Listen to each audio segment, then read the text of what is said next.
Everyone, welcome. Hope everyone's well and happy to be in here instead of outside in the sun. So thank you for joining. So item 1 on the agenda is apologies for absence, please. Thank you, Chair. Yes, we've got apologies from councillors Mark Crane, John Catanack and councillor Steve Shawright. Thank you. Does anyone have any other apologies? Andy? Tim Grogan, please. Any others? No, thank you. Item 2, declarations of interest. Any members have any declarations to make? Councillor Arthur? Yes, in item 8, the Selby Station Gateway update, I work for Network Rail that's involved in the project. Now, I also am a managing director of the company that owns part of the land that's been included. So I may have to relieve for that. I'm not sure. Thanks, Councillor Arthur. We'll take on advice on that when we get to that. Thank you. Item 3 is the minutes of the meeting held on the 24th of October. Any comments to be made on those minutes, or is everyone happy to move those? Yeah. 24th of October 2025. Right. Item number 5, that's the minutes from the meeting held on the 6th of November. Any comments to make?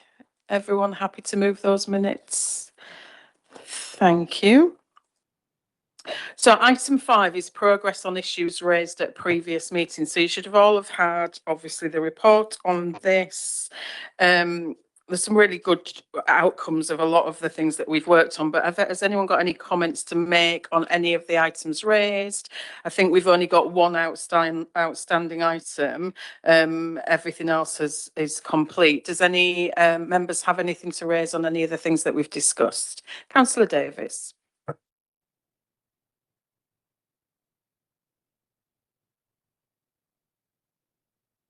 Yeah. I think the first one was on the list of properties assets, and I know that that's been decided that will now be an all-member briefing, which I don't mind, but a when would be useful because it is information we have been asking for a long time. So is there a when on when that'll happen? Thanks, Councillor Davis. I presume we've not got a when on that. It's a question I've asked a few times and been told it's a members briefing. We will have a members briefing, but we don't seem to have a date or anything. Can we go back and see if we've got a time frame on that? Because I think everyone's quite keen to have that. Is there any other things that anyone wants to raise on the work programme? Councillor Packham?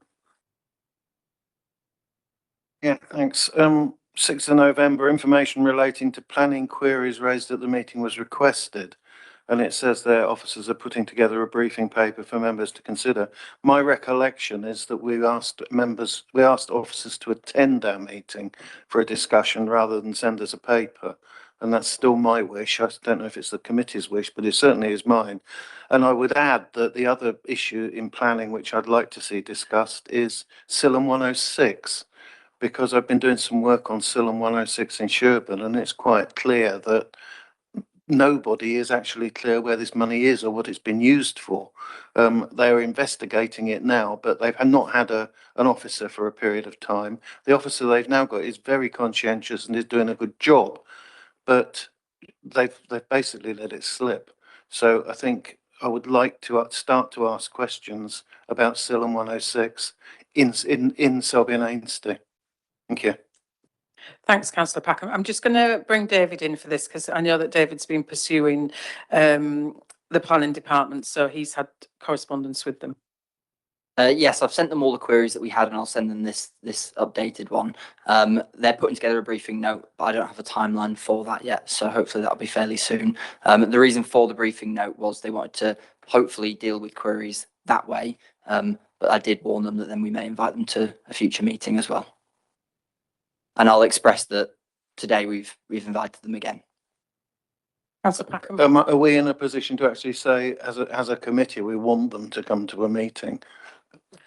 Can I just get an expression of interest with that? Because I certainly would, and I think other members had made that quite clear that they would like a representative from planning here. Is everyone in agreement on that? Yeah, thanks. So if we can pursue that, thanks, David. yeah, if they've got some extra time to get the report ready, then hopefully they can send somebody next time. Any other points, Councillor Warnocken? Thank you, Chair. I just wanted to make reference to two of the items where I think there's a minimal comment, which I don't think is very constructive, where we're told that officers have noted our comments.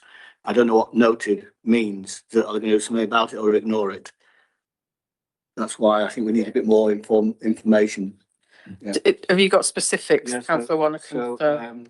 The minute 170 about what possible measures are taken to reduce 40 miles per hour. Okay, yeah. On the road safety issue, and then minute 170 road safety again. Both of them say officers have noticed this comment. I'll ask officers where they are with those and then get an update for you. Thank you. Thank you. The only other point I was going to raise on the work programme was that the completed works of the 2 ridings report, we've actually got the annual, is it an annual report, Dave? There's an annual report at the end of here, if any members want to have a look at that at the end of today's session. Thank you. So we move on to item 6, public sessions and statement, public questions. There are none. Flying through today. Item 7 is schools update. So we should have John Holden and Louise Wilson online. Can you hear us? Yes, thank you. Okay, welcome. Thank you so much. I'm going to hand over to you. Thanks for the report. I'll hand over to you now. Thanks, Chair. Just to confirm, this report's an annual report provided to the committee about a range of issues relating to schools in the committee's area and also making reference to schools across the county. The report largely provides data as at 31st of August last, which is the end of the last academic year. That includes the data at Appendix 1 on school place forecasts. And at that time, there was a total of 58 schools and academies in the area. Members hopefully will have seen that the report covers information about school standards, suspensions and exclusions, special educational needs, school funding issues, and the planning of new places. I'm joined by Louise Wilson, who's Head of School Improvement.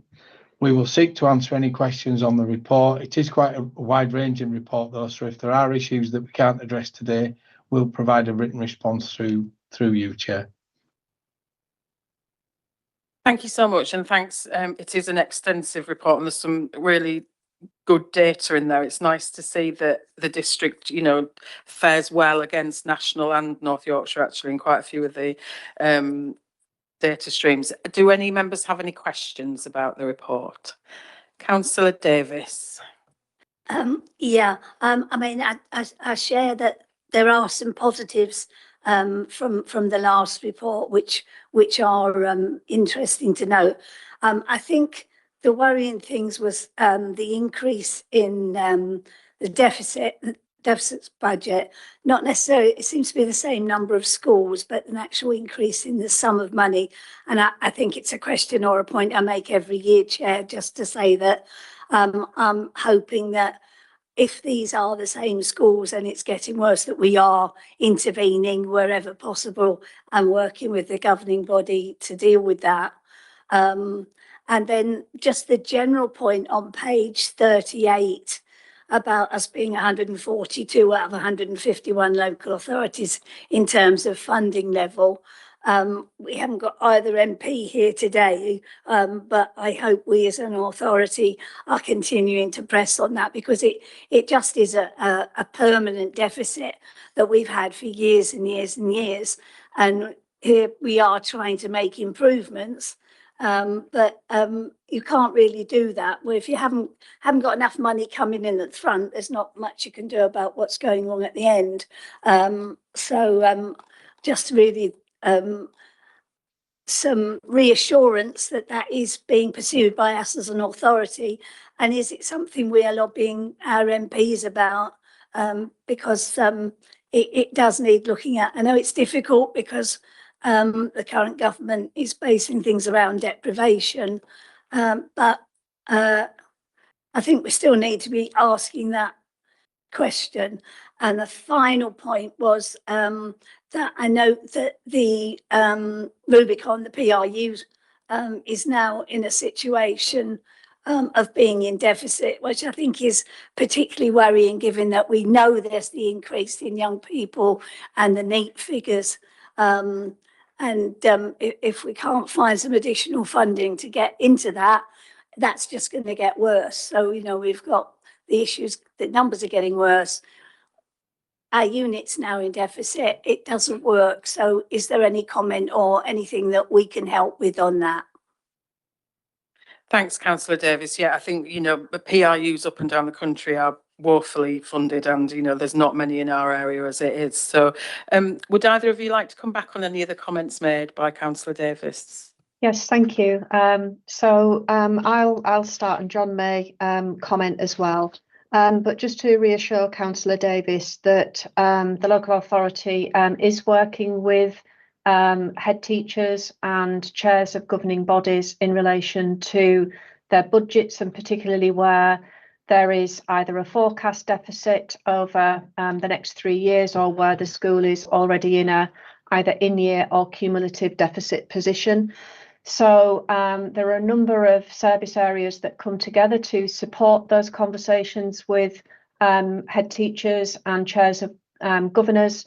That includes John's area of strategic planning, my area of school improvement, and alongside that, colleagues from schools finance. And essentially, we take a three-pronged approach to the conversations that we have in relation to school budgets. So we're taking into account pupil numbers, forecast pupil numbers.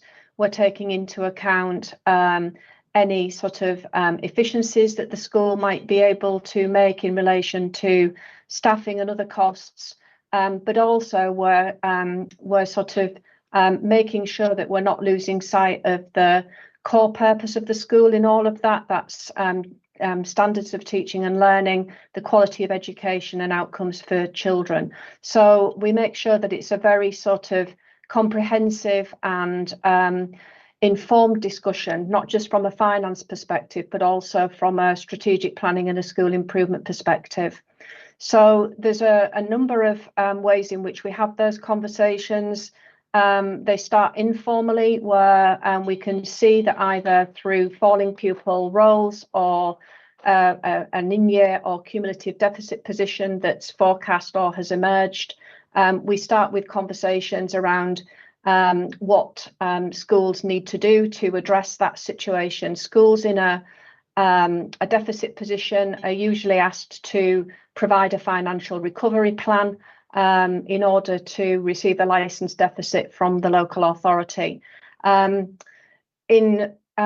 cases where the local authority is less assured around the steps that schools are taking to address either a forecast or a cumulative budget, on occasions a financial notice of concern would be issued, and in that instance there are spending controls that the local authority may put in order to support in a more sort of interventionist way the budget concerns. But those conversations always start with working with head teachers and governing boards and with different service areas, providing support and information in order to help them to address any budget concerns.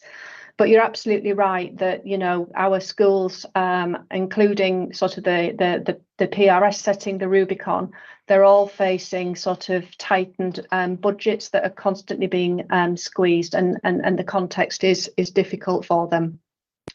In relation to lobbying, absolutely. So North Yorkshire is actively lobbying its MPs and government. We're part of the F40 group of councils who are lobbying for fairer funding, taking into account North Yorkshire's context, and making sure that people understand the impact of national funding decisions on our context locally. So absolutely, and that activity has been undertaken relatively recently, again, that lobbying activity. That's great. Do you want to come back, Councillor? Just very quickly, you probably won't have it, but I'm aware of the school where I'm a governor. It's getting increasingly difficult to get governors and people to come forward for that. Do we have the ones where the problem, the issues are, do they have a full governing body or are there vacancies? Just think that would be useful to see. I appreciate you won't have that available, but I Well, think it would be good to know. So I can comment on that, Councillor Davis, because part of my responsibilities is that I head up the professional governance service for the local authority. Recruitment of governors is an issue. It's a voluntary position, as everybody will appreciate. And you know, if you're the chair of a board of governors, then it's a very demanding and can be quite a full-time voluntary role where there's some complex issues that might need to be managed and addressed. But essentially, we have a professional governance service, and as part of that, we can support schools, head teachers, chairs of governors with recruitment. So we regularly run sort of recruitment rounds for governors. You know, we use lots of different media in order to be able to communicate and encourage people to engage in this voluntary role. So one of the things that we've done most recently is to sort of engage with our adult learning colleagues. So looking at people that they're engaged with in their sort of communities, so that we're reaching out through different routes as well to try and recognise where people may have the skills and knowledge to be able to contribute to a governing board. And we also work alongside our diocesan colleagues. So where we have church school vacancies, there'll be a requirement for a number of foundation governors as part of the composition of that board. And we work with diocesan colleagues to fill those vacancies as well. Thank you for that. Councillor Packham, then Councillor Jordan. Thanks, Chair. John, as you know, I've been having a discussion with yourself and John Lee about numbers in attending schools, and particularly the school planning for new pupils. And I know from reading the papers that while the birth rate is falling, you take into account new pupils from housing. And the sites that you take into account are the ones with planning permission. And on that basis, for example, the Sherburn primary area, you could forecast a surplus of 20. Unfortunately, I strongly expect that there will be a lot more development than that in Sherburn before 2030. We have 2 planning applications in South Milford and Sherburn at the moment, which account for 480 houses likely to be dealt with this year. We've also got a developer intention to submit additional housing, which would be another 530. One of those is on a previously allocated site, so it's almost certain to go ahead. The impact of that will be that in terms of the primary numbers, if we look at the area, if we look at the current planning applications, that would result in a shortfall of 100. If we look at the ones where we know there's going to be a planning application, that would result in a shortfall of 232, which is massive for that area, given that we've only got a capacity of 20. The situation isn't much better for the secondary forecast, where we've already got a minus 73 figure. And given that taking 13% as the correct figure, with the current planning apps, that would be another 62 on top of that, and with developer intention, that would be 69. I understand why you take the figure of current planning applications, but I want to know what the contingency situation is, because as it stands, we're clearly going to run out of capacity very, very quickly if any of those come forward. And I know that there's some work going on the high school to increase the capacity to 1400, but with regard to primary education, we're going to be in real trouble. Already we have people, notwithstanding the fact that we've theoretically got a surplus, we've got people that are, I think both our primaries are full in Sherburn.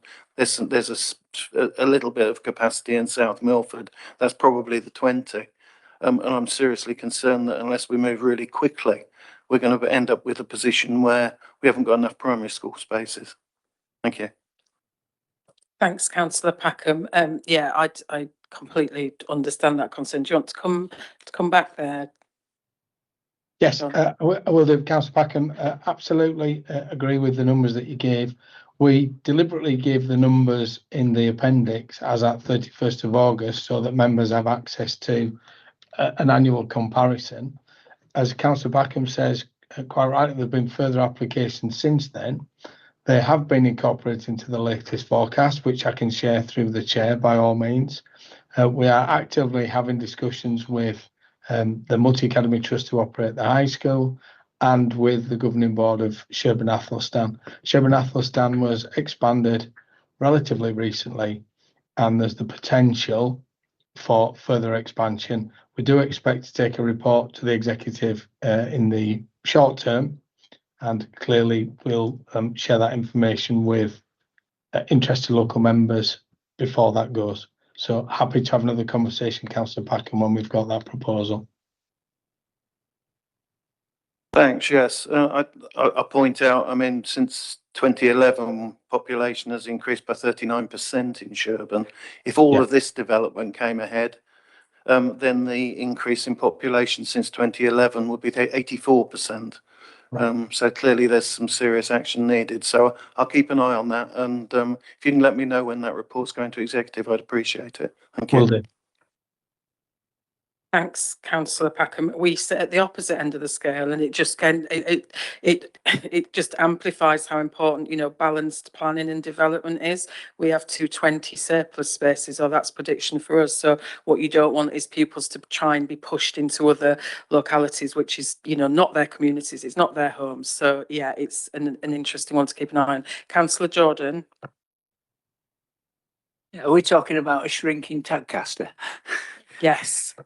No, but Bob's eloquently covered part of the question I was going to ask. I was going to ask, saying as a Sherburn Town Council member, we were going, the North Yorkshire were going to give us another school down at the bottom, and then changed their mind and said, oh, we'll just make Athelstan a 10-storey block of flats and put all the kids in there. Anyhow, my question is that when academies first came along, Chair, we were told by officers that there will come a point when it's no longer viable for the local authority. There'll be a tipping point when the local authority no longer is viable in terms of supporting schools and working with schools. Surely we're there now. Thanks, Councillor Jordan. I'll answer that, Councillor Jordan. Do you mean from a school improvement perspective or more widely? More widely, in terms of North Yorkshire being the provider of schools for children when they've all gone over to academy, then what is the need for North Yorkshire to have a schools department? So I'll start, and then I'll probably hand over to John to add. So there are 356 state-funded schools in North Yorkshire currently, of which 179 are still local authority maintained. So there's approximately a 50-50 split at the moment between local authority maintained schools and academies. And as such, if I talk from a school improvement perspective, we still, as the responsible body of those local authority maintained schools, have a responsibility around school improvement, the quality of education and educational outcomes for all children. So we're very much in a position currently where there is a comprehensive school improvement offer to local authority maintained schools that we're able to evidence through Ofsted performance and improving outcomes across some indicators that's having an impact for our local authority maintained schools. So councillors may have had opportunity to take a look at the recently released white paper, Every Child Achieving and Thriving, which sets out the proposal, and it is very much a proposal at the moment because the white paper is out for consultation until the 18th of May. But the proposal is that all schools, this white paper doesn't provide a defined timescale by which this should be achieved, but the schools will work as part of a partnership of schools and within a high performing trust. So we've got 179 LA maintained schools currently. So we'll just see what impact that proposal has, and once the consultation's finished and the direction of travel. But essentially, at a point at which all of the schools have academised, there is still a role for education in schools. So beyond school improvement, we've got the role of the local authority as the shaper and facilitator of place, and that the role includes the sort of bringing the quality assurance aspect to the education outcomes and provision for all children, including those that are within multi-academy trusts. And we do that already, actually. So in relation to safeguarding, so, you know, we seek assurance from multi-academy trusts in relation to their safeguarding arrangements through our Section 175 audits that we undertake. So the role will shift, it will change, but it's unlikely to disappear from a education standards and school improvement perspective. But I'll hand over to John if there's anything else that he wants to add more widely. Nothing greatly to add to that, Louise. I mean, clearly the local authority has statutory duty around school places. That would remain with the authority if all schools were to academise, as with the admissions, a lot of the admissions functionality as well. Thanks for that. Councillor Duckett. Thank you, Chair. It's on the elected home education. I don't know if you have any figures at all about how this is affected by children that have been waiting for places at special education needs schools or whatever. People still waiting for ECHPs. It's, you know, is that affecting our figures at all? Apologies, Chair, that's a question that we can't answer, but I'll take that one away and make sure there's a written response through yourself. Thanks very much. Any other member questions? No, the one thing that I just wanted to raise was I pay close attention to SEND provision, and we have a TMP in my ward in Tadcaster that's proving enormously successful. So I'm a really big supporter of TMPs. I think a broader understanding for us all as to how this is going to play out in mainstream provisions. And I was interested to see the development of the inclusive mainstream school toolkit that's been passed around. I know a lot of members in this room have fought very hard for the SEND school in Selby. Would we be able to see that mainstream school toolkit just to see how this is, how mainstream schools are supporting our SEND young people?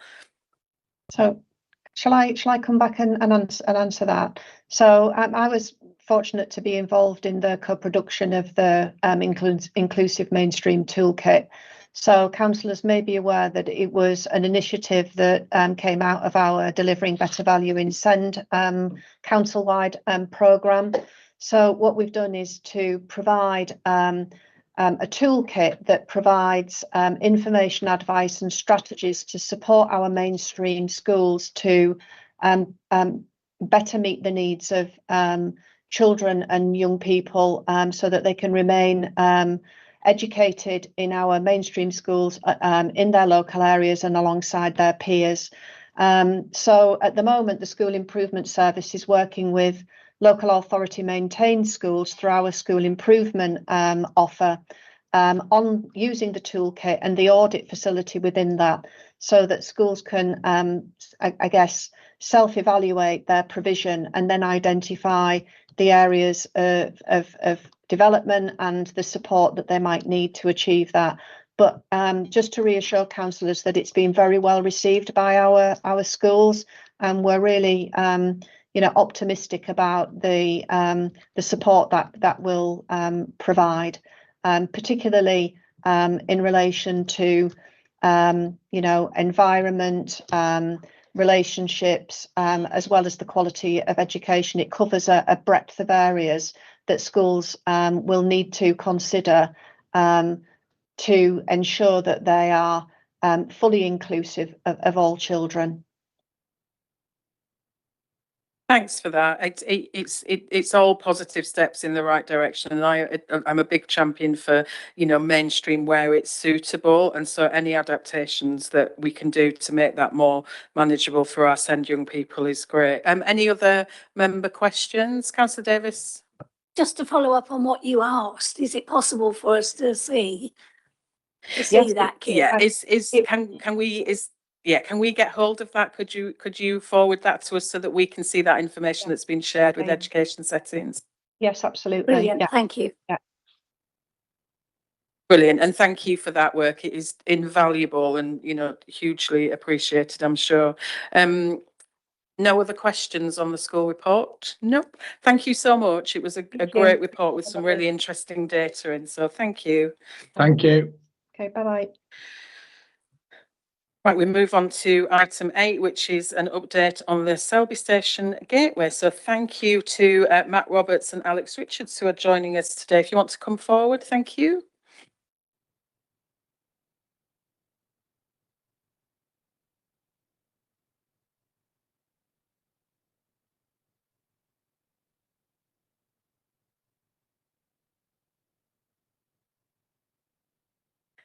So over to you if you'd like to. Thank you very much. Good afternoon, members. Many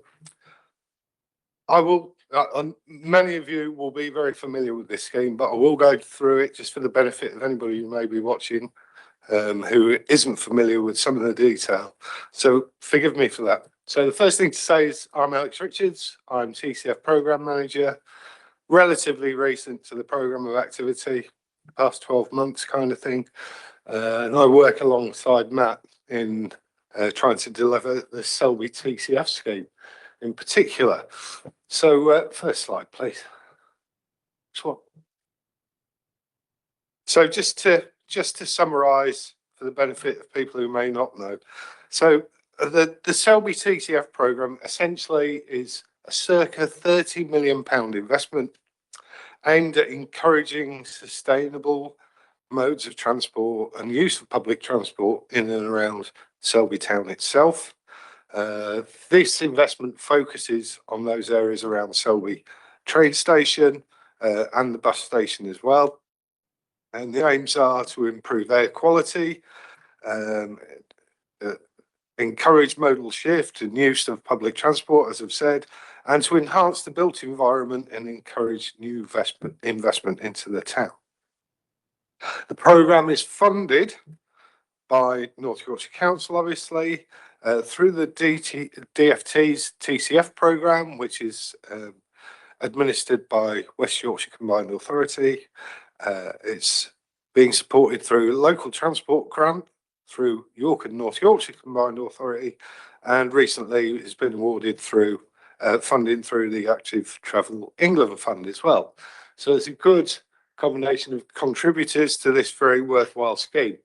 And on this slide, we have more detail about exactly what those investments look like. I won't read them out in full, but essentially there's a remodelling of the former Selby Business Park to create a plaza to the entrance of the station and leading us into the park, Selby Park. There will be changes to Station Road to reprioritise car movements and prioritise pedestrian and other modes of access into the front of the station. There'll be cycle and pedestrian links into and out of the station area, including through Selby Park. The bus station will be improved, enlarged to allow for greater movement of buses in around the station itself. There will be the creation of a new platform access to the east of the station, platform 2 in particular, with direct access onto that platform and the creation of the car park to support that as well. And there will be a closure of Denison Road Canal Bridge to vehicles in order to create a better pedestrian environment and reduce the effect of rat running through that area and the impact it has on that element of the highway. And ultimately, we also aim to improve the Selby station building itself. However, that is subject to securing further and future funding. Thank you. Next slide, please. So we actually entered into contract to deliver this scheme in the middle of last year. We've been working with our contractor Galliford Try to try and get on site and get this thing delivered. Originally, it was our ambition to get on site and commence works before Christmas, and that was the original plan. However, very frustratingly to us, and I'm sure to you and the local community, that hasn't transpired. And there are a number of reasons behind that, and they're pretty complex and convoluted, but in the simplest terms, one of the key reasons we haven't been able to start is actually some elements of the planning consent in order to deliver this scheme have expired, and they need renewing. And in renewing them, they've raised the red flag that there may be bats present in some of these areas now. So we now have to put in mitigations and allow for the survey of bats, etc., within the bat moving about season, which is actually in May. We are trying to bring in some mitigations before that, and hopefully we'll be able to get a meaningful start on site before the beginning of May. However, as you can imagine, that's not proving simple. Added to that, the contractor themselves wasn't able to secure planning for their own welfare and site compound. That they now have secured that, and they will be establishing their compound over the next few days and weeks. We still have some outstanding activity with Network Rail, obtaining consents to access their land. However, those are now very near completion. We've had to redesign elements of the scheme because when we actually got on site with the contractor, it didn't fit. So we've had to redesign an element, in particular Cowie Drive, and we're doing that now. So all of this has had a delay in us starting on site. The latest programme shows us starting on site now with contractor mobilisation in April, so in a few days' time, a week or two's time, and then a start on site with some of the demolition activity in May, subject to there not being any bats present. It's worth saying that the bat risk assessment said the risk is low, so we're relatively confident that we'll be able to progress from there on in. However, Matt will now go on to explain why it's not possible just to crack on with some of the stuff that isn't affected by bats or planning consent, and the need to run through the scheme with a critical path. Thanks, Matt. Good afternoon, councillors. Thanks, Alex. So yeah, essentially the key driver of success, cost and disruption wise, is once we get on site, we remain on site and we don't stop. That is for the good of the town, for the good of our budgets as well. So we do have a critical path. Next slide, please, David. And I'm just going to take you through this high level phasing of the scheme across 2.5, 3 years. We begin by turning the station into a two-way facing station on Cowie Drive with the new car park. And the reason behind this is eventually when we move to the station roadside, customers and train passengers can utilise that car park for parking. The red on these slides is the critical path. The blue is sort of concurrent activities. Next slide, please, David. So after demolishing the buildings and the initial utility diversions, we will provide that access onto platforms 2 and 3. There'll be works carried out Denison Road and Ousegate as well. Next slide, please, David. And once Cowie Car Park is built and operational, we can then move to Station Road and begin works at the bus terminus and the car parks there. Next slide, please, David. And at this stage, we're moving up Station Road, we're moving up Cowie Drive. There are still works, ancillary works carrying out. Sorry, next slide, please, David. I'm working it this afternoon. Still moving north, but also moving west along Ousegate towards the A19. Next slide, please, David. I think the next slide, please, David. And as you can see, we're reaching the A19 junction at this point. Next slide, please, David. Both car parks are operational, and then we finish with our signal upgrades and junction upgrades at the A19 junction.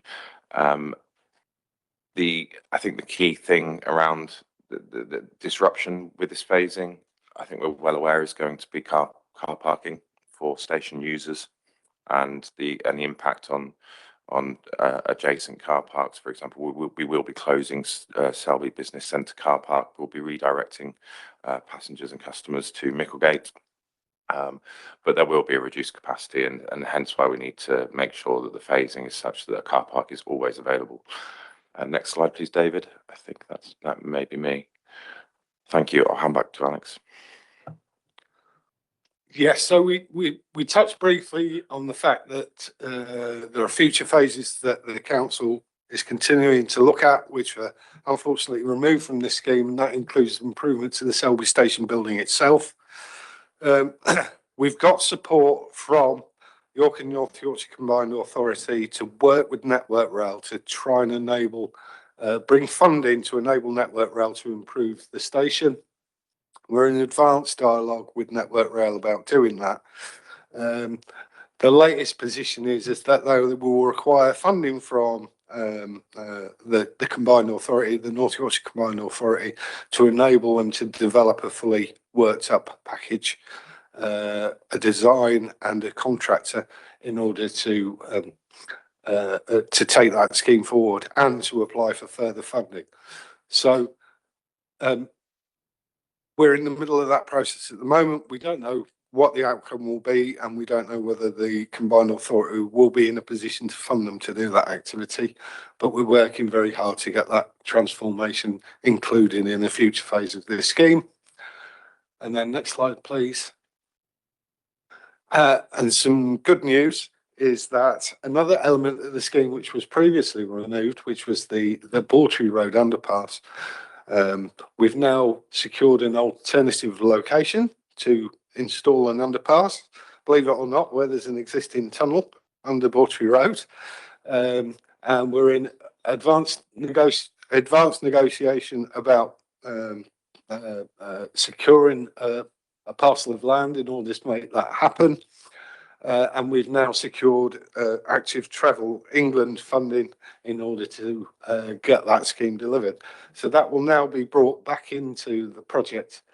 Interestingly, through public consultation, certainly that I've undertaken, this was probably considered one of the most important elements of accessing the station. So it's wonderful to be able to bring it back in and deliver it. Pretty much it from us, I think. Happy to take any questions. Thank you so much for that. And I know that this was an item that Councillor Shawright was keen to have an update on, so he will have all this information, and I'm sure he'll get in touch with any questions that he's got. Thank you. Councillor Jordan and then Councillor Proud. That's just a quick one. You talk about May. Can I ask which year? Yeah, this year. It's not a flippant question year. because I have a friend, Mr. Ady, who was removed from the site years ago, and they had to move his entire business overnight to Sherburn Industrial Estate, and he's just finds it ridiculous. Thanks, Councillor Jordan. Councillor Proud. Thank you, Chair. I'm pleased to see the underpass back on. I'm not so pleased to see you two again. I'm sick of seeing you, but it is moving forwards. I have got some issues with the area that's getting done. Ousegate, there are a lot of potholes on the road that the highways are reluctant to deal with because it's going to be done under this scheme. I've cycled past today, and part of the flood barrier wall's been reversed into and broken. So that, as you come out the train station, the wall of the business park's collapsing. It's got bollards around it. At the other side into the park, that's also collapsing. The railway club's still there, and it's getting light on the night, so kids are going to be climbing on it again inevitably when it should have been demolished essentially. So I'm concerned there are some safety issues that are arising now because the work hasn't been done. It's people are reluctant to do the work. So I just wanted to flag them up. Thank you. Thanks, councillor Prout. It's more of a comment. You happy? Yeah, sure. Yeah, okay. Thanks. Councillor Davis? Yeah, Jack's raised some of the points. I mean, I am going to bore you again with just a general, and I know it's of concern to the new people who've joined the programme, just how long this has taken, how much money really has just been whittled away. But I'm glad to see things are now moving, and really glad to see that we're getting the underpass tunnel access. I think I have a concern in the way it's been presented that this might all end up being the bats' fault. I don't want anybody to run away with that. You know, the bats are happy doing whatever they're doing where they do it. This is not their fault. Also, when you did the presentation at Town Council, I did ask about some kind of, Gantt charts or something so that we can actually start to monitor the progress on this. For those of us who've monitored buildings and construction, those are really useful. And they also show the interconnectivity of the various phases. And you've already outlined how they're going to be done. But a delay in one can often lead to a huge delay in another part of it. So I really think that would be very, very useful to see, please, as soon as possible.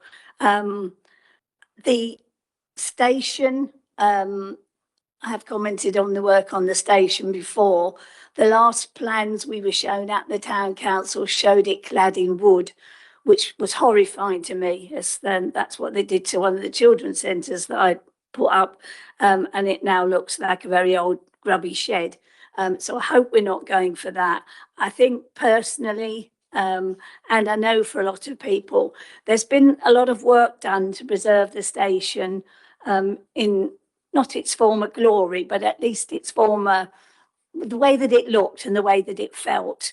And we're hopefully the footbridge was done, and the platforms and the canopies are going to be that. So I just hope that whoever decides what we do have on the frontage is in some way in a bit of keeping with that. There's nothing wrong with keeping something as it was, not preserving it in aspect, but the photos and all the glass doesn't, to me, really fit in with the other side when you actually get onto the platform. And I know whenever you bring in an architect or a consultant, they're keen to sell you this year's hula hoop, but I just hope that we can have some reasonableness in how that's going to look, because we don't want to end up with something that's not going to be in keeping with the town. We are a small market town. I've made comments in other fora. This is a Transforming Cities Fund, and the things that apply in cities really don't all apply in a market town, but we are where we are. Not sure about the plaza in the park, but we're probably going to end up with that. I just think there were other ways of actually doing work in the park that couldn't have been quite so transformative. But thank you for coming. Thanks for the improvements. But can you kind of just bear those in mind, please? Thanks, Councillor Davis. You're welcome to come back if you want. I think it was a series of comments, but yeah, thank you. Councillor Warnecan? Thank you. Councillor Davis has touched on what I was going to comment, because I'm conscious that the MP for Skipton Ripon blamed the extra costs on Kexguild down to newts. And I'm also conscious now that a delay has been put on the wings of the bats. So I was wondering, do you anticipate any other wildlife that was going to take the rap, i.e. owls? Is it, are you anticipating anything or we We hope can? not. I hope not as well, because I would have thought it would have been done right at the outset. Yeah, thank you. Thank you, members. Any other comments? No, thank you so much for that report, and we'll welcome you back when you're well underway and you've got more news to share with us. Thank you.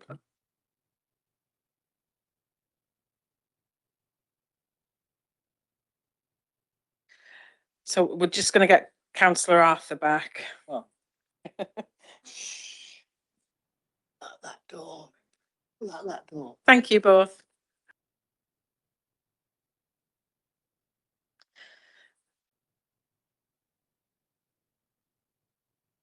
Right, item 9 on the agenda was an update on the Selby Town Investment Plan, and Sarah Fenwick had agreed to join us to do that update. Unfortunately, due to unforeseen circumstances, she's no longer able to join us today. So I think what we were going to do is, obviously everybody's seen the report. Does anyone have any questions on the report? And as David has instructed me, Sarah has happily volunteered to have an informal briefing with members on the Selby tips. So does anyone have any questions for now that they want to put forward, or is everyone happy to? Oh, Councillor Proud and then Councillor Jordan. Thank you. I just wanted to ask, the marketplace in Selby was supposed to be getting some work done in February, but it doesn't seem to have started. So I'm just wondering what's going on with that. But Councillor Jordan.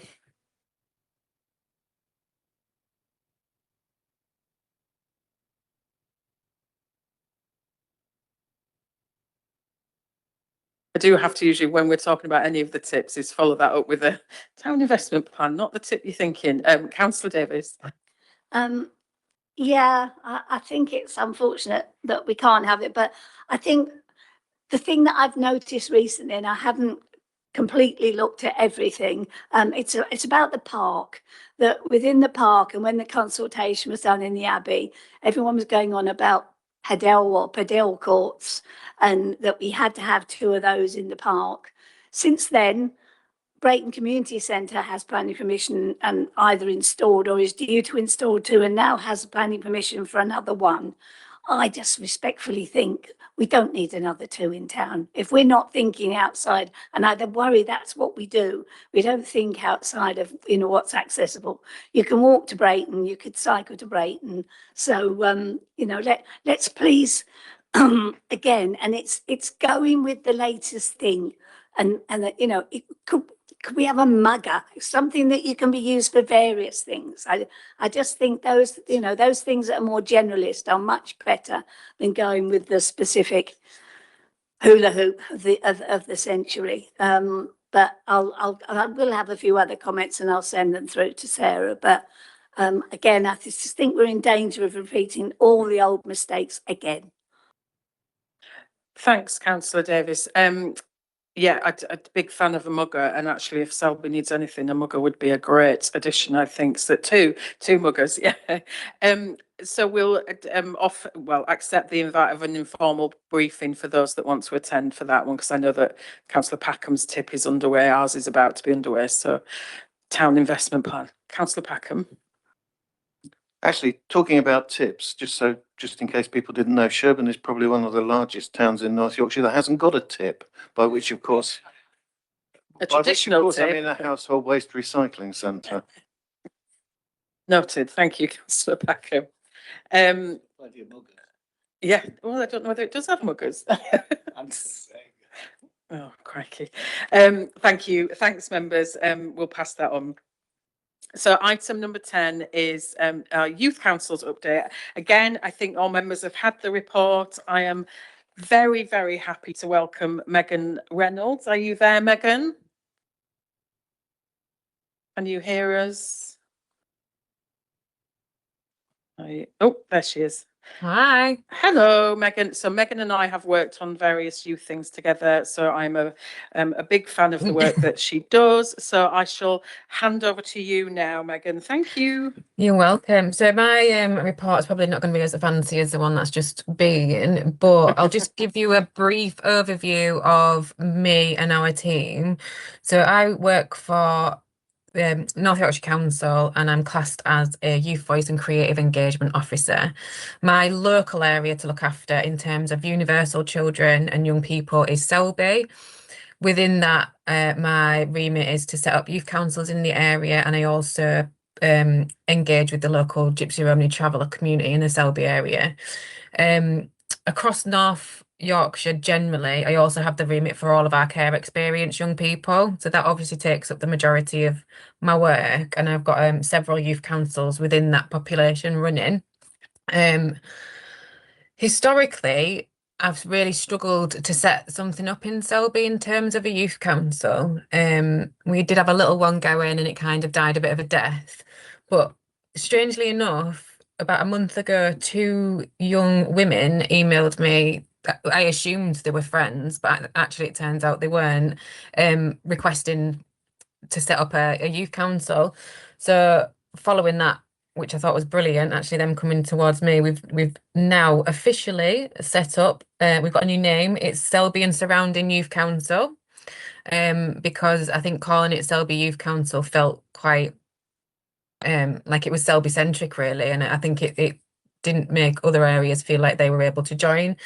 So that's the new name. We've got a big old 3 solid members. We've had 2 meetings so far. One of the girls chairs the meeting, and it seems to be running very differently from the other one that I ran. They're very into politics. They're very into doing things for the community. They're very into driving it forward themselves. They have, as of the last meeting, created a poster and a logo, so I can share that with David to share afterwards. So the first project that they've sort of decided to work on is creating a presentation and a video, and videos about why being involved in a youth council is important, and debunking the myths of politics for other young people. And one of the girls has actually volunteered to guinea pig that presentation for us in her school, which I thought was really brave. So the only things, I suppose, I did speak to them about what they would like me to talk to you guys about, and they would like any perspective from you guys about any local issues that affect young people would be brilliant.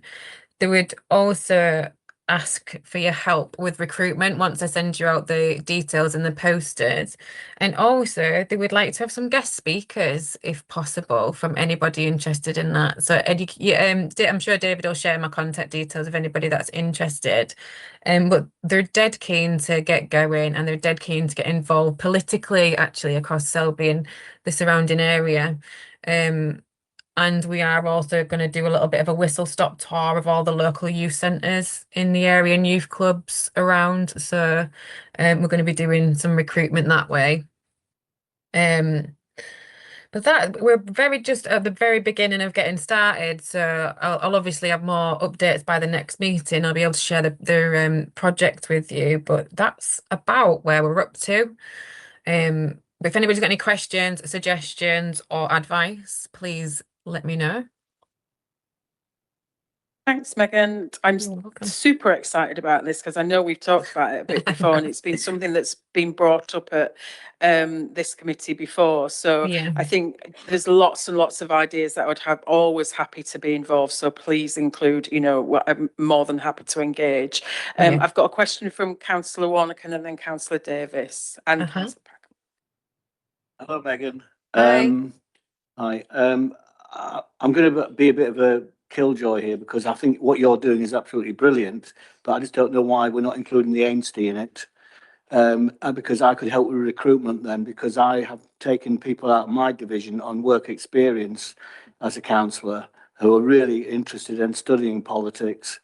So I think I'd like the Ainsty to be part of because this is the Ainsty committee as well. It's Selby and Ainsty. It's not just Selby. Yeah, You're you're gonna have to I'm not from the area, so you're going to have to sort of let me know about what that means in layman's terms. In terms of Ainsty, where are we talking? Was this is the north of this area committee, so it includes places, divisions like Ousburn, Tockwith and Wharfdale, Cadcaster. Yes. Yeah, so that is And included. Andrew, And you're Ainsty, are you? Oh no, Apple Roebuck. Yeah. so my remit in terms of local area is the No. old Selby district. Sorry. Yeah, it does catch a lot of people out, Megan, but I think possibly Councillor Warnock is really active with young people getting involved in politics. So I think it's probably a good link in for you Yeah, to contact. I'll definitely. get him to contact you separately so we can make sure that we're fully inclusive of all of the areas. Councillor Davis and then Councillor Packer. Thanks, Chair. Hi, Megan. Definitely very interested. Happy to come and talk to anybody anytime about anything. I just think it was a great shame that there was a push, I don't know, seems like 5 years, might be 10, to actually bring civil issues into school and let children and young people learn about those. But because it became, the fear was party politics would then enter into it, and it kind of got shelved. But nonetheless, there's just a great deal of ignorance about, even how to vote, when you vote, what you vote on. So just that general stuff, I think there's a lot of things that could be, could certainly, we could clear some of the fog, hopefully. Yeah. There also, while I was mayor of the Selby town, and that again is a few years back, but I had to go and present some awards at Brayton School for schools who'd taken part in it was like a debating competition. And I did ask for details to come to me, but it never did. Unfortunately, there were no schools within Selby as such that were doing that. But that just seemed to me to be a really good introduction for young people to kind of get to know how to work, gain a bit of confidence. So I don't know if anyone's got any information about that, but that I think would be another sort of string to your bow. In terms of things like the community centre, where I'm chair of the trustees, we've struggled to get young people onto the management committee because it's just very difficult to find them. We try and make the meetings not boring, but that might be another thing that's useful. I know through the town council, we've struggled sometimes to find people for work experience. That's something else. And I'm also a trustee at the new drop-in up on Flaxley Road, our space, and we're running a zone every so often.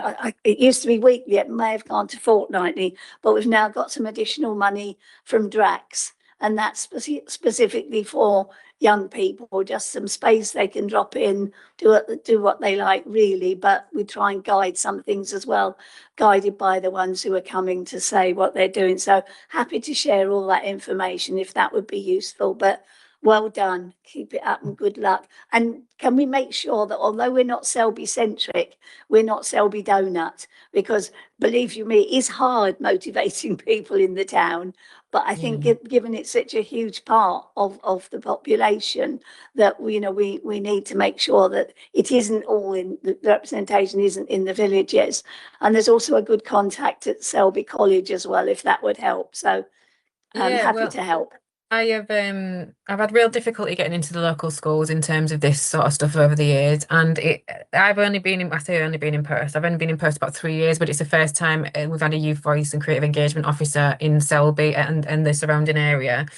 But yeah, I have found it really difficult. I did speak to somebody from the college. They failed to get back to me yet. But the other thing about our space, I did do a bit of work with Alice really early on.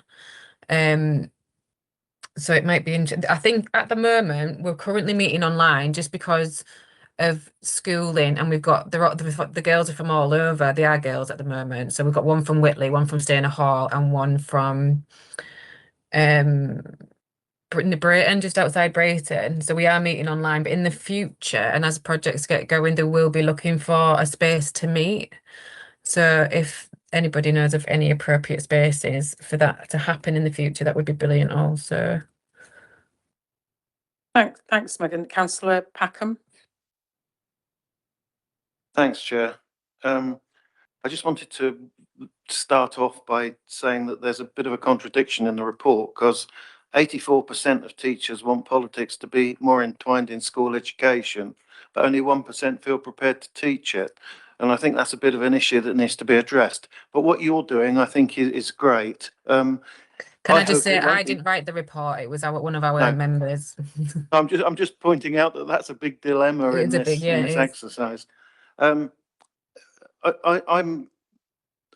a person that doesn't want this to be Selby centric, as I've bored these people with already today. The population of Sherburn is now 9,250-ish and growing at a hell of a rate. We've got Youth Club, and I'm more than happy to help you to get contacts within Sherburn to try and get this initiative more Selby wide rather than Selby centric. Yeah. So if I'm happy for you to come back to me, and I can give you the relevant contacts and take it forward from there. And we've got a nice library where we can put stuff, and we can generally assist with trying to move this forward. Thank you. Yeah, that'd be brilliant. Thank you very much. So yeah, like I say, my area is all of the areas in Selby and surrounding, so that's part of my remit. Thanks, Megan. Councillor Prescott. Oh, thank you. I wasn't expected to be at the top of the list that quickly. But just so I understand, Megan, how does this work with, well, all of my primary schools have a student council. So how does your work link in with that? Is it separate? Is it? I don't link in with primary schools. I am 11 plus, year 7 plus. Right. So thank you for that. Because I'm Ainsty as well, so I haven't got a clue what happens down in Selby. There's a lot of bigging up of the Ainsty going on here. You forget the Ainsty once, Megan, you won't do it again. I'm all for the Ainsty. I just didn't know that. I'm not from the area, but the youth council is for all areas to be involved, especially with it being online at the moment. That's why we've started it, so it can be accessible to everybody. Yeah. Well, just so you know, Ainsty runs from the Leeds to Harrogate Road, along Leeds' border to York's border. Okay, I'll have a look at a map after. Yeah. I don't think there's any other member questions, so I just wanted to say that, you know, my 2 bit on it, Megan, is I think the starting point is absolutely making sure that young people are engaged with politics. I think when you speak to young people about politics, it's a subject that puts an awful lot of them off. Those that are active and engaged are already there and paying attention to it. And I think what part of the education needs to be ensuring young people understand it impacts everybody. And I think this is where local members are fantastic, in that they're known in their communities, they're known often by a lot of young people, because we're all doing different things. So linking in with those members to come along to schools, or, you know, I can get you into obviously the grammar school, Bob can help in Sherburn, I'm sure Melanie will help in Selby, but you've got a lot of members that I'm sure will happily engage and talk to young people about what it means, because we need now more than ever as many young people involved as we can be. But thank you, it's brilliant work that you're doing, and you know that you've got, you know, my full support. So thanks so much, Megan. I'll send you the details of the next meeting as well, in case anybody can make it along to have a chat. Brilliant. And you've always got the barn if you need a space. Perfect. And Sherburn now as well, you've got 2 spaces. Great. Thanks, Thank you very Megan. much. Bye. Bye.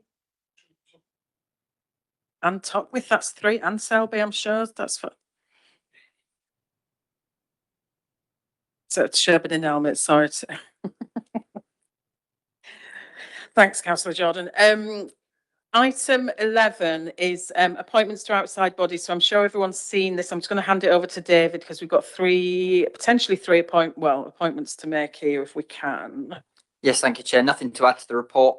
Just to highlight that 2.1 and 2.2 explain why the report is before members. 2.4 gives, and this is on page 79, gives a few details about all the appointments, and then the recommendations at 4.1, which is to appoint to the 3 positions highlighted in 2.5. So I don't know if we've got any appointments, Chair. Thank you, David. Councillor Warnock, do you want to just come in on this, because I know you've been on this? Yes, thank you, Chair. Thank you, Chair. I'm still am on this. The 2 bodies that I'm represent the Yorkshire groundwork and the North Yorkshire groundwork are pretty much operate together. In fact, North Yorkshire groundwork, I believe, is going to be phased out anyway. So it'll end up being one body. The meetings, this is to help members decide whether they want to be part of it. The meetings are face-to-face and online. Face-to-face is going to Morley. Online is staying in your living room or wherever. The vacancy is the trustee one, which you have to have a stronger commitment because you can't miss meetings as a trustee, and you have to be there to vote. So it's certainly the actual representing the North Yorkshire Council on groundwork. They do a lot of good work, very valuable work, and it's nice to have a bit of input. Thanks, Councillor Warnock. And I think one of the conversations that we did have was that actually because it covers North Yorkshire as well, we would be able to pass that back if possible to the wider county, not just our area committee. So do I have any volunteers for any of these roles? Okay, Councillor Davis. I just think it needs clarifying. We, for many years, the town council actually gave direct funding to groundwork because of the work they did in the town. And we did have trustee who we appointed, but the meetings became further and further apart. They were either in, I think, Scarborough or Leeds. I'm trying to remember, not Leeds, somewhere else. Yeah, Wakefield, that was it. And they also took place in the afternoon. So that precluded a lot of people. So I just think whoever is going to, we just need to clarify and make that clear for people, because that does mean a lot of people couldn't go. I'm glad they are now meeting. And they're a great organisation. They do brilliant work, and we still work with them on the town a lot, but it just became a bit untenable. So just a reminder for all, I know that you've already, but the Councillor Shawright has stepped down from this, but the time requirement for nominated trustees, 4 meetings a year, typically 1.5 to 2 hours, and the term of office is until 2027. So did you want to come back in? Yeah, I just wanted to say that the meetings that are other parts of the county are only really the trustee ones. It's the other meetings you can do online. Okay. So is anybody tempted at all to give up any, just 2 hours of every few months? No, I've no takers at all. David, what shall we do about this? Do we need to come back with something, or? Well, if we've got no one today, then if anybody does want to or change their mind, then of course get in touch with me. Otherwise, I'll let Daniel Harry know that nobody from the Selby and Ainsty Area Committee wants to take up those positions, and the executive can then see if anyone wants from across North Yorkshire to attend. I'm also mindful, David, that we're not a full cohort today, so it may well be that one of the absentees might want to come forward. So could we contact everybody and see if anyone comes forward in that capacity? Thanks for that, members. So we move on to item 12, which is the update from area committee MPs. I'm presuming that everybody has seen and read their updates. Does anybody have any questions to send forward or comments to be made? Councillor Warnock. Thank you, Chair. Yeah, I've got a comment. He's my MP, Alex Shelbrook, and I am disappointed with that report. It's a single issue report, and I know for a fact, and Councillor Praskos probably knows, that in our divisions there are issues MP related that are, I'm not saying far more important than dementia, because it's an important issue, but warrant the content of a report. And so I am disappointed in that one. Do any other members have, Councillor Davis? Really, I just think, bearing in mind our earlier conversations and the report about education, and I know the authority is lobbying, but I think we should, as an area committee, just raise that again with the MPs. It is a ridiculous situation in terms of the funding for education. It's based on historical data when sort of budgets for the districts were not properly put together. You know, the whole thing is start from a low base and you can't get up from there. And it does need a root and branch refresh. So I think as an area committee, I'd like to propose that we do include that in our report to both of them. Thanks. So that's a proposal to contact both MPs, councillor? Yeah. I do agree with councillor Warnock, and I think it would be nice to see demonstrations of, you know, how actively involved our MP is with those areas, with our areas. So I wonder if it's worth us going back with some comments. Is there any? We could even go back with some suggested topics, Chair, because I think, you know, we're aware of it as local members. So we've got one suggested topic raised by Councillor Davis about funding in education. Is there anything else that anybody wants to raise with any of the MPs? Can I also just point out that David does invite every single time, online and in person. So it's not that they're not asked to be here, but thank you. Nothing else to say on that matter. Moving on to item 13 is the work programme. So do any members have any concerns or topics or anything that we'd like to raise? I think we discussed the work programme obviously earlier, so the planning department and programme we've already addressed that. Is there any other items people want to raise for the future work programme? Nope. Yep. Sorry, Councillor Warnock. Yeah, I think given the decision that was made by the executive regarding the master plan for malt kiln, that because it's in this area committee, I think I'd like to see the members of this committee have a update as to the implications of that master plan, and also the fact that next week or the week after is the closing of the consultation for the design code. So maybe we just need to have some sort of update as to where that new settlement relates to us as a committee. And then the other point was Yorkshire Water. I think we should invite Yorkshire Water. We've had the Environment Agency and a very informative thing from them about the water under Selby, etc. But I'm acutely aware. In fact, I've just had emails today, acutely aware of the impact of the infrastructure within Yorkshire Water and the pollution of our rivers. So I think I would like to invite them to come and explain how they're going to spend our money to protect the infrastructure and expand it, and also protect the environment, particularly the aquatic environment. So I would suggest that, Chair. Thanks, Councillor Warnock. And I think all of us will have various engagements with Yorkshire Water in our own ward. So I have a different engagement with regards to surface water and to river pollution and various things. If there's any questions or any topics that anybody would like to raise with Yorkshire Water, if they want to let David know, if we invite him along, we can then make sure that they're prepared with the info that we need, if that's okay. And yes, getting along the right people. Councillor Packham. Thanks. Yeah, we've got this list of potential topics, which is extremely long and includes most things that a local authority does. I just wondered, have we decided which of those we're going to pursue, or are they there for us to discuss about whether we want to pursue them? Is that the idea? Because if we do, I could think that most of them would be worth discussing, to be honest. But enforcement is one which I'd be interested in, particularly. Is this on the regular reports, or are you looking on a different? It's potential topics to include on the work programme. Yeah. So enforcement's absolutely, yeah, happy to. Any other comments on that list or anything? We've obviously had youth council and various things, but we can add enforcement. Anything else? Nope. No, all good. Thanks, members. Item 14 is any other items, and there are none.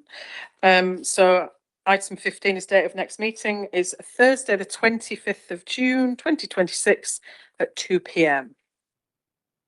There's no other business to share with everyone. So thank you, members, for attending. There's still some sunshine to enjoy. So enjoy the rest of your afternoon. I close the meeting. Thank you.